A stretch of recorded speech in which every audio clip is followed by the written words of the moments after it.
In the year 1864, in the December of that year, to be more exact, James Murray, barrister at law, did a lot of grouse shooting. During the last few days of the season, he made several trips across the northern moors after the elusive and soon-to-be prohibited birds. December. The wind was due east. The moors were bleak and wild. On his last expedition, the very day before the ending of the season, James Murray became hopelessly lost. The first feathery flakes of a coming snowstorm fluttered down upon the heather, and a leaden evening was closing in all around. The purple moorland melted into a range of low hills. There was not the faintest smoke wreath, not the smallest cultivated patch, or fence, or sheep track. The world had changed, become hostile, alien. Murray shouldered his gun and pushed wearily forward, on and beyond midnight.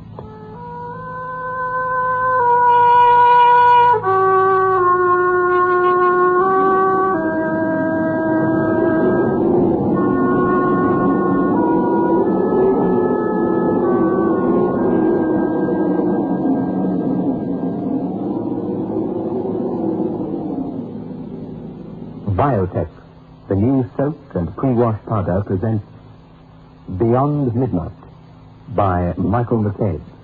I had a letter recently from Mrs. V.P., head of 7th Street, Parkmore, Johannesburg, and she said, "I cannot fully describe my utter delight on returning to the washing to find the stubborn stains of 2 months' standing completely removed. I am so glad I discovered your product, Biotech."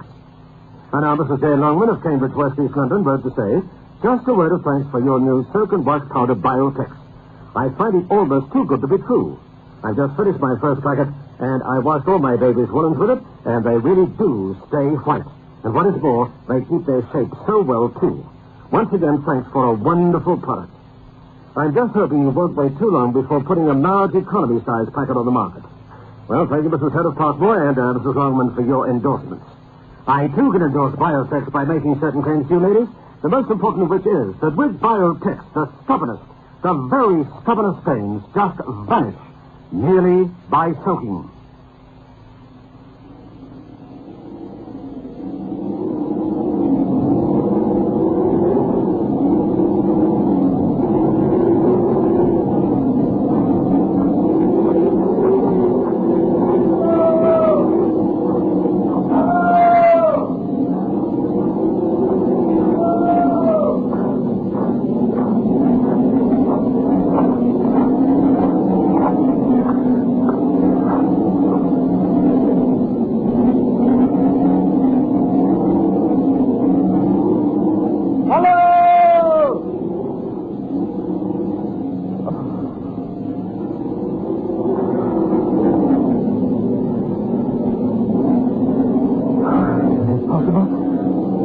On thus throughout the whole of the night, walking.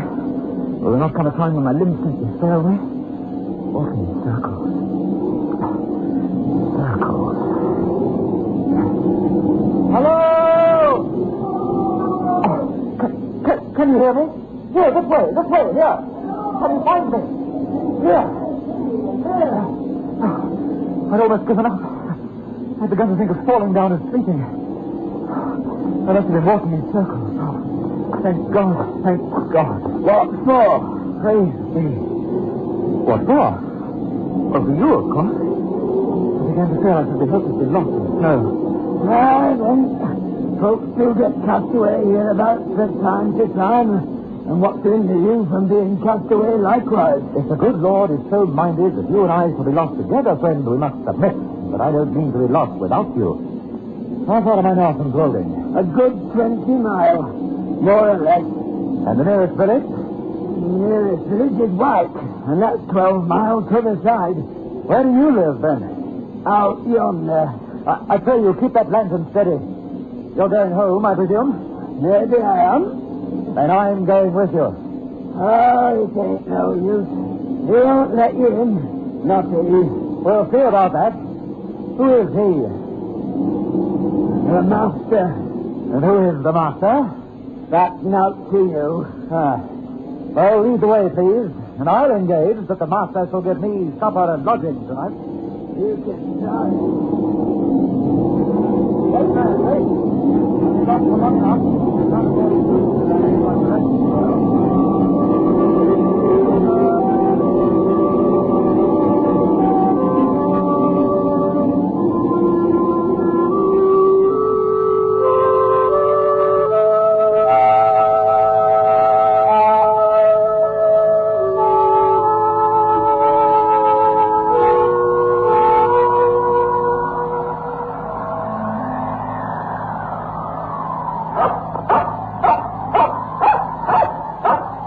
Is this the house?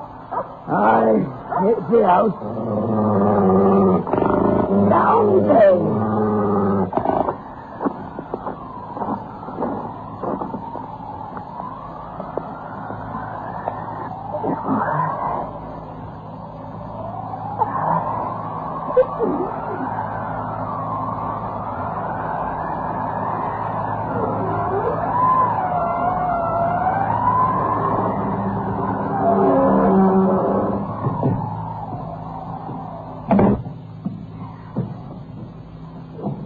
Wait here.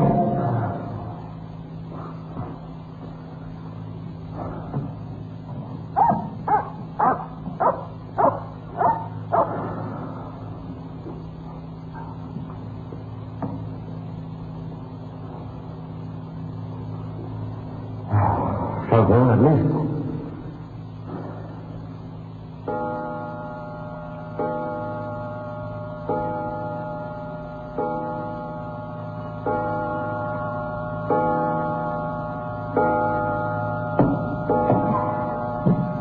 Here, that's for you. Yonder's his room. Go in.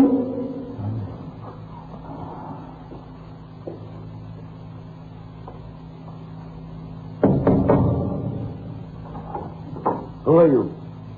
How came you here? What do you want? James Murray, barrister at law. On foot across the moor. Meat, drink, and sleep. Mine is not a house of entertainment. Jacob, how dare you admit this stranger? I didn't admit him. He followed me over the moor and shouldered his way in before me. I'm no match for 6'2". And pray, sir, by what right have you forced an entrance into my house? The same by which I should have come to your boat if I were drowning. The right of self-preservation. Self-preservation? There's a foot of snow on the ground already. It'll be deep enough to cover my body by daybreak.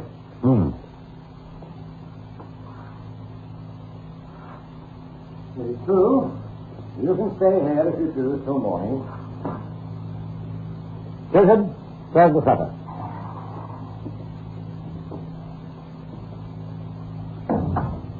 Be seated. Your manners are excellent, my friend. It is a very fine head, like a poet's. Kind of scientist you must be if this room's a telescope.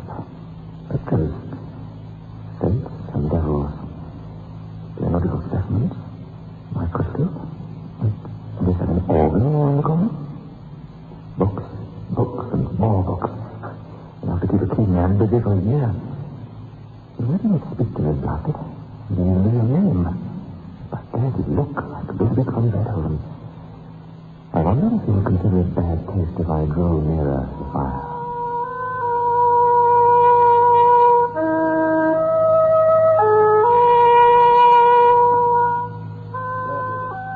On the table.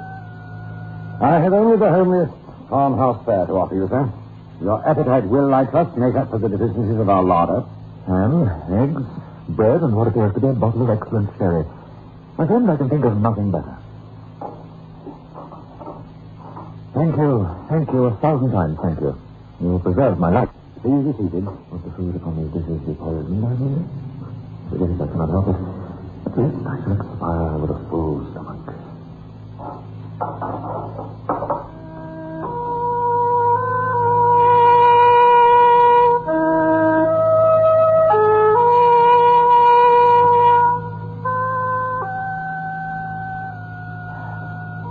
Was probably the finest meal I've ever tasted.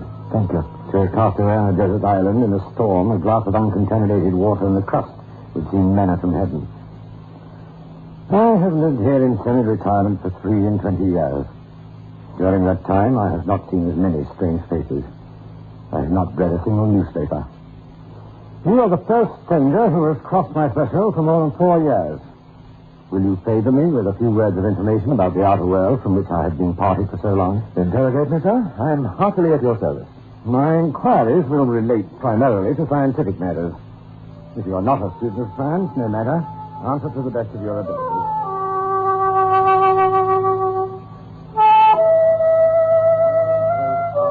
More and more skeptical of all that lies beyond its narrow radius. Show me any fact in physics, in history, in archaeology, which is supported by testimony. I believe he has forgotten my presence. Attested by all. Here is a brilliant man, a man of vision, spurned by his contemporaries because of his greater knowledge, a man born out of his time. If it were not for my poor dear wife waiting for me anxiously, I swear I could listen to this man all night long. Branded as a visionary, held up to ridicule for my scientific beliefs, hooted from that field of science in which I'd labored with honor for during all the best years of my life. These things happened just 23 years ago. Since then, I have lived as you see me living now, and the world has forgotten me. And I have forgotten the world. And there, sir, you have my history. It is a very sad one. But it is a very common one. I have only suffered for the truth, as many a better man has suffered before me. You shall have more sherry. Pray, why do you look suddenly so anxious? I was thinking of my wife, my poor little wife. We have only been married 4 months, and she'll be waiting for me, watching for me, not knowing anything about my fate. I promised to see that I should return before dark.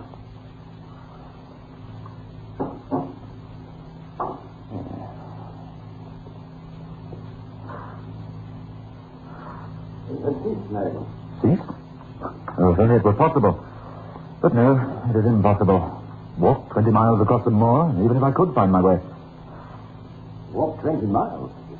What are you thinking of? My poor wife. She will be breaking her heart with suspense and terror. Where is she at this moment? At Dwolding. At Dwolding. Yes, it is true. The distance is 20 miles. Are you very anxious to save the next 8 or 10 hours? So anxious, I would give 10 guineas at this moment for a guide and a horse. Your wish can be gratified at a less costly rate. The night mail from the north, which changes horses at Dwolding, passes within 5 miles of this spot. It will be due at a certain crossroad in about an hour and a quarter. If Jacob were to go with you across the moor and put you onto the old coach road, you could find your way, I suppose, to where it joins the new one. Easily, gladly. The snow lies deep. A glass of Escobar before you start. Not a pleasanter journey than the one you are contemplating this night. James Murray drank the spirit, and it went down like fire, liquid fire, and took his breath away. There was more than one instance during the next 2 hours or so when he wished fervently that he had stayed with the self-exiled man of science, rather than take the path through the snow to the old coach road that night.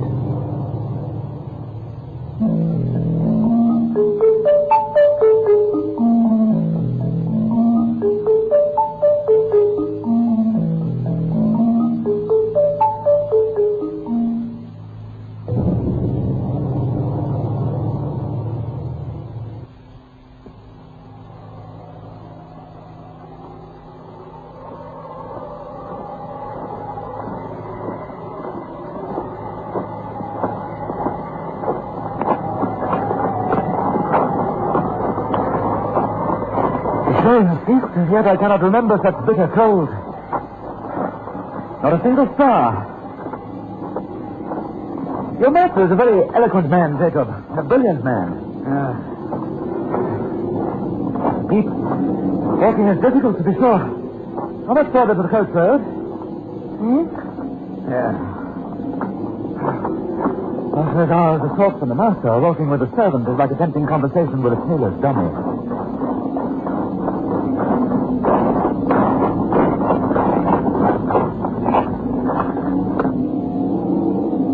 Beyond your road, keep the stone fence to your right hand, and then you can't fail of the way. This, then, is the old coach road. Aye, it is the old coach road. And how far do I go before I reach the crossroads? nigh upon 3 miles. The road's a fair road enough for foot passengers, but 'twas over steep and narrow for the northern traffic. You'll mind where the parapet's broken away, close again the signpost. It's never been mended since the accident. Accident? What accident was that? Jacob? Beg pardon? What accident? The night mail pitched right over, down into the gully below. A good 50 feet or more. Just the worst bit of road in the whole country.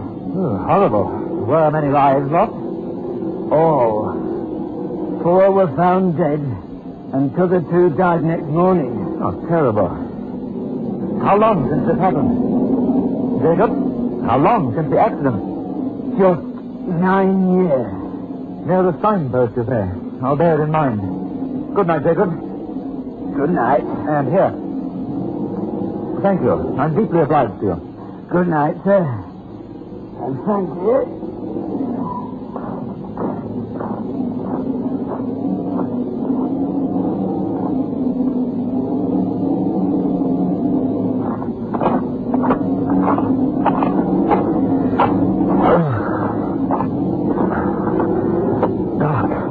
Dark. The door's a stone fence. Silent. Solitary. Feel terribly lonely. Lonely somehow. As if I've been deserted by the last man in the world.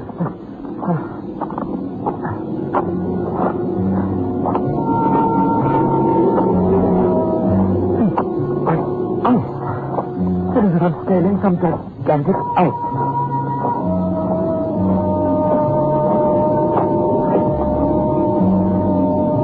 Light. Is it? Yes. Jacob, he's coming back again. The fire? No. There's a second light. Parallel. There must be carriage lamp. Must be a private vehicle. But what would light in a night like this? Yes, it is some coastal yard, but it's impossible. It's coming on fast. Cannot hear a sound. No. Looks strangely noisy. It is possible that I crossed the crossroads in the dark. Jacob said 3 miles, I must have walked. I lifted the coat on him. No, I would never have missed the signpost. And then the coach, for coach it certainly was, bore down upon Murray, came around a bend in the road and came towards him fast. Guard, driver, 1 outside passenger, 4 steaming greys. The lamps blazed like a pair of fiery meteors. Hello, wait there, coach, hello, coach! And the coachman pulled up. The guard, muffled to the eyes in capes and comforters, and apparently sound asleep. Neither answered Murray's hail nor made the slightest effort to dismount. The outside passenger did not even turn his head. Murray clambered inside the coach, and the coach started again, as noiseless as ever.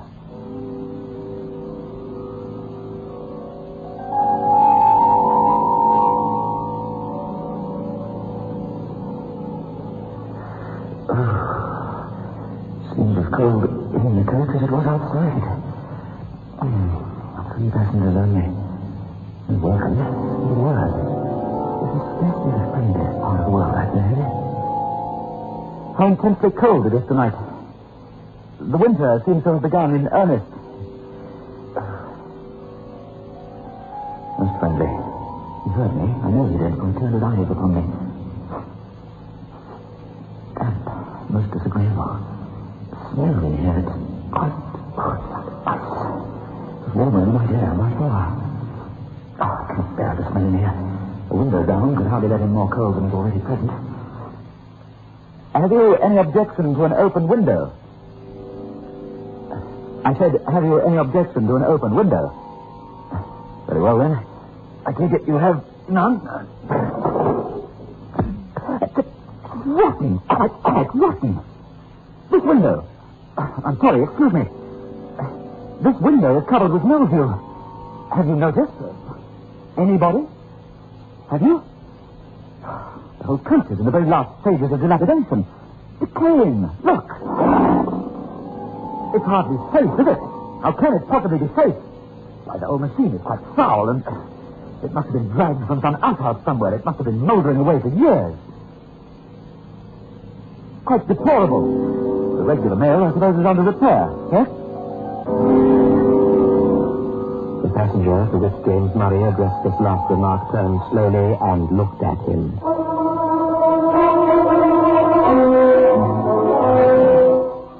Murray knew that he would never forget the sight of that face as long as he lived. He turned cold at heart under its scrutiny. The eyes glowed with a fiery, unnatural luster. The face was livid as the face of a corpse. The bloodless lips were drawn back as if in the agony of death, and showed the gleaming teeth between.